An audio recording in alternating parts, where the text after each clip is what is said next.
అందరికీ నమస్కారం. మీ కాటే సుబ్రహ్మణ్యం, ప్రజాసేన అధ్యక్షుడిని. ఏప్రిల్ 14వ తేదీ భారతరత్న, ప్రపంచ మేధావి, భారత రాజ్యాంగ రూపకర్త డాక్టర్ బిఆర్ అంబేద్కర్ గారి యొక్క జన్మదిన వేడుక.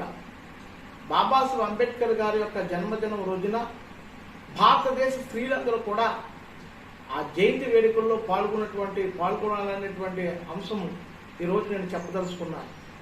ఎందుకనంటే అప్పటి న్యాయశాఖ మంత్రిగా బాబాసాహెబ్ అంబేద్కర్ గారు పనిచేస్తున్నటువంటి సమయంలో ఈ భారతదేశంలో ఉండేటువంటి మహిళలందరికీ కూడా సమాన హక్కులు కావాలి, పురుషులతో సమానంగా ఆస్తులో వాటా కావాలి, అలాగే పురుషులతో సమానంగా నాయకుని ఎన్నుకున్నటువంటి ఓటు హక్కు కూడా ఉండాలనేటువంటి ఉద్దేశంతో, అలాగే స్త్రీలకు 33% రిజర్వేషన్ కావాలనేటువంటి నినాదంతో హిందూ కోడ్ బిల్లును రూపొందించి పార్లమెంట్లో ప్రవేశపెట్టగా అప్పటికి పండిట్ జవహర్లాల్ నెహ్రూ గారు వారందరితో కూడినటువంటి పార్లమెంటు ఆ హిందూ కోడ్ బిల్లును సపోర్ట్ చేయకపోవడంతో మరి చట్టసభల్లో ఆ హిందూ కోడ్ బిల్లు వీగిపోవడం జరిగింది.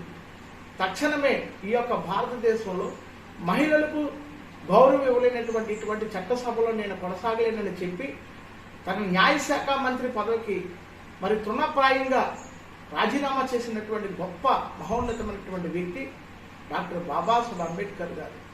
ఆ రోజు ఆయన చేసిన పోరాట ఫలితంగానే ఈరోజు భారతదేశంలో గల్లీ నుండి ఢిల్లీ వరకు కూడా మరి ప్రతి మహిళ ఇటు రాజకీయ రంగంలోనూ, ఉద్యోగ రంగంలోనూ, అలాగే ఆర్థిక రంగాలలోనూ కూడా, వ్యాపార రంగంలో కూడా ఈరోజు మహోన్నతమైనటువంటి స్థాయికి చేరుకున్నారంటే ప్రతి స్త్రీ కూడా మరువలేనటువంటి వ్యక్తి, గొప్ప మహోన్నతమైనటువంటి వ్యక్తి డాక్టర్ బాబాసాహెబ్ అంబేద్కర్ గారు.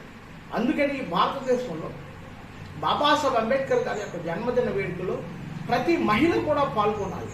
ఎందుకనంటే ఈరోజు మహిళలకు స్వేచ్ఛ, స్వాతంత్ర్యాలు, ఈ భారతదేశంలో రక్షణకు చట్టాలు అనేటువంటి వచ్చిందంటే ఆ రోజు భారత రాజ్యాంగంలో మహిళలకు ఒక ప్రత్యేకమైనటువంటి చట్టాలు రూపొందించినటువంటి వ్యక్తి డాక్టర్ బాబాసాహెబ్ అంబేద్కర్ గారు.